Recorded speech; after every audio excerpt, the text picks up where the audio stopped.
If you are interested in my videos, please subscribe. Have you ever revisited a media from your childhood and then you realize that not only it is as good as you remember, it is also even better than what you thought? It is much deeper than what it looks like, but you couldn't tell it as a kid. As an adult, you have learned much more about life, and because of that, your childhood media gets completely recontextualized. I had that feeling when I rewatched The Lion King 1.5 for this video. And you may say, seriously? This movie? A spin-off about two comic relief characters? Isn't this just something to make children laugh? And my answer to that is yes. I had the same mindset as you. From the beginning, I knew I was going to defend The Lion King 2, but The Lion King 1.5, I thought I was not going to like it as much as I liked as a kid because I thought it was just Lion King 1 from a different point of view. But no, this movie surprised me. Just like Lion King 2, this movie is also misunderstood. So watch this video until the end. You may learn something new about it. Okay, but before we start, let's define what even is The Lion King 1.5. Is this movie the events that happens between Lion King 1 and 2? No. I mean a little bit, but no. It has a few scenes that happens before Lion King 1, so it's kinda a prequel. But it also has a scene that seemingly happens after Lion King 1, so it's kinda also a sequel. But most of it happens during The Lion King 1, so it's a midquel. But this movie is Lion King 1 from a different point of view. So if I had to call this movie only one thing, then I guess it would be a sidequel. But it is also some sort of a commentary of Lion King 1 from Timon and Pumbaa, as this movie is being watched by them. So I guess I failed at explaining this movie and just made you even more confused. Let's just say it's Lion King 1.5 and not think too much about it, okay? So now you may ask, what Shakespeare's story did they choose to adapt this time? Well, it's not really Shakespeare's story this time, but it's related to it. This movie is inspired by a story called Rosencrantz and Guildenstern Are Dead, written by Tom Stoppard. It is some sort of a parody of Hamlet, a tragic comedy about two minor characters in Hamlet. But that's all I will say about it. Some people have talked about it better than I ever could. So now I will just talk about the subject of this video. This time I won't go as deep as my previous videos about the Lion King movies because the structure of it is different. I will still kinda go scene by scene, but I won't talk about everything this time. Just like my Lion King 1 and 2 videos, I expect you to watch the movie before watching this video. We start the movie with Timon's origins. If you have watched the second season of Timon and Pumbaa or my video about it, you know we already had a Timon's origin story, but that is not canon anymore. But it's fine because this one is better. Far from Pride Lands, we see a clan of meerkats digging tunnels while we hear a catchy music. But Timon destroys everything. He is the only meerkat that does not like this life. Timon's mother suggests Timon to become a god, but that also leads to disaster. So Timon decides to leave the clan because he can't fit in. His mother doesn't accept it at first, but one of the main lessons of this movie is letting go of your children so that they could make their own life. So she eventually agrees and Timon leaves. This scene is actually an expanded version of a deleted scene from the first film. Timon reaches Rafiki's tree. He is starting to regret his decision, but Rafiki shows up. He uses a metaphor to help Timon, but he didn't get it.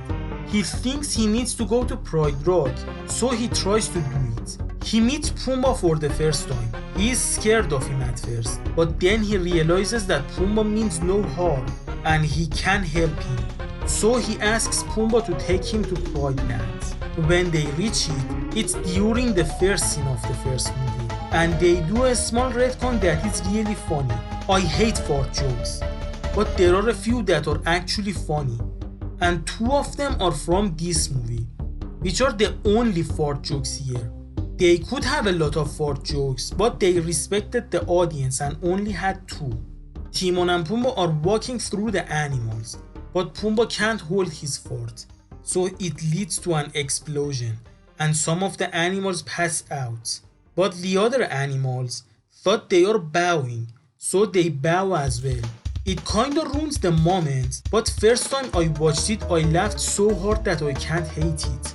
Timon thinks maybe they should go somewhere around Pride Rock, so they go to a waterhole instead and sleep there. The next day they realize that place is also full of animals, so they go to the elephant graveyard. But after witnessing the be prepared moment, they realize that place is also not suitable for them. This movie is full of little retcons that shows Timon and Pumbaa had always been there, and I am fine with all of them except for this one. Timon and Pumbaa were also there during the stampede moment, and that's a serious one, so the existence of Timon and Pumbaa in it is not welcome in my eyes. But after that, we reach a great scene. After falling down a waterfall, Timon tells Pumbaa that he is free to go now because they can't find the dream place to live. Pumbaa tells Timon that he has nowhere to go. When Timon realizes that Pumbaa has no family or friend, that is when his heart grows 3 times in size. Before that, Pumbaa was just a tool to Timon, but now Pumbaa is his dear friend. The next day they wake up and realize that they have actually found that dream place, the same jungle that they were living in the first movie. Then we see Timon's mother talking to Rafiki.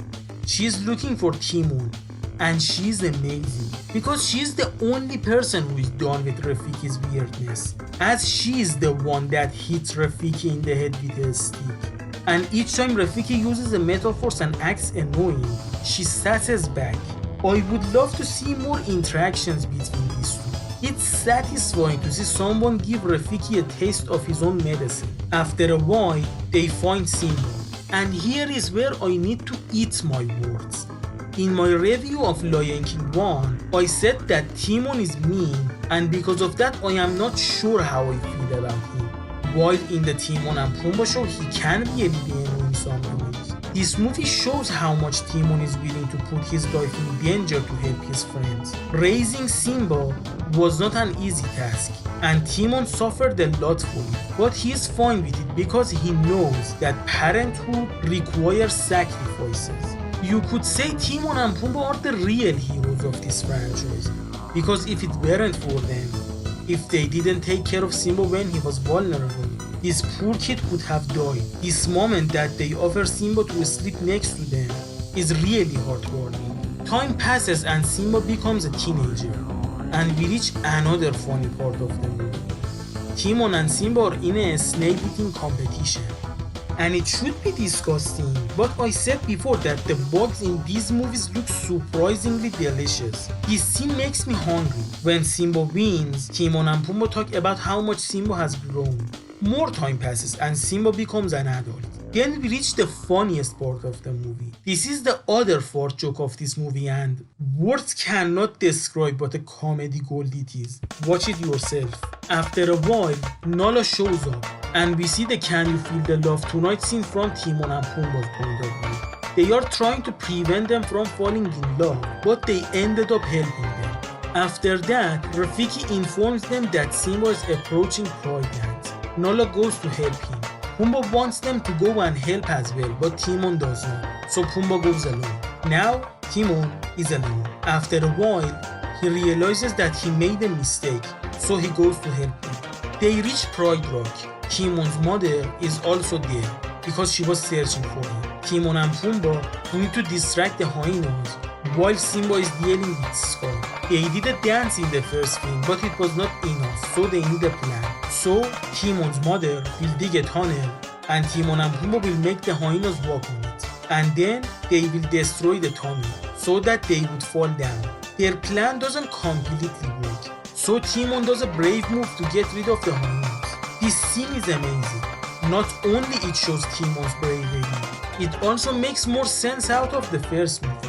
In the first film, it was weird how a few lionesses defeated an army of hyenas, but here it is shown that they just needed a smart plan. They win the battle. Simba gives Timon and Pumbaa a hug. Then he climbs the Pride Rock and roars while they proudly watch him. Then Timon tells his mother that he has found a great place to live. So he takes the entire meerkat clan to the jungle. Now the meerkats, safe from any predator, can have a peaceful life. Now you may say, where was the depth that I was talking about? Well, let me ask you a question. What was the lesson of this movie? If you say Hakuna Matata, you are wrong actually. This movie is the exact opposite of Hakuna Matata. From that phrase, you may learn that you should accept your life the way it is. But no, Timon did not accept his life. He was not satisfied with his life. So he tried hard to make a change. And now not only he is happy, he also made the life of his people easier. This is not a movie about Hakuna Matata. It is a movie about growing up, friendship and bravery. This is mostly a Timon movie. He is not a flat character as we assume. Just like Simba, Timon had an arc that has similarities to it, but it is its own thing.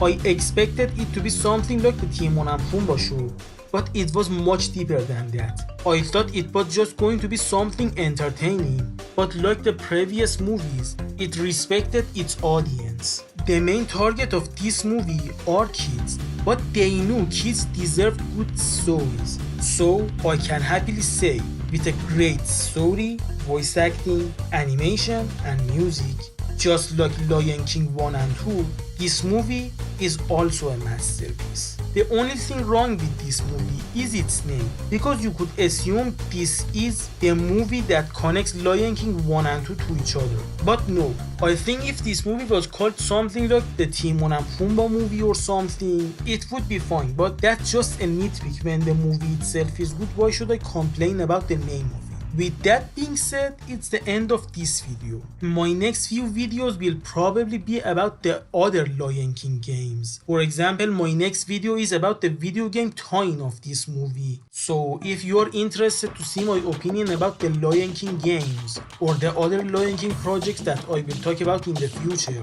subscribe to the channel so that you won't miss it. Thanks for watching.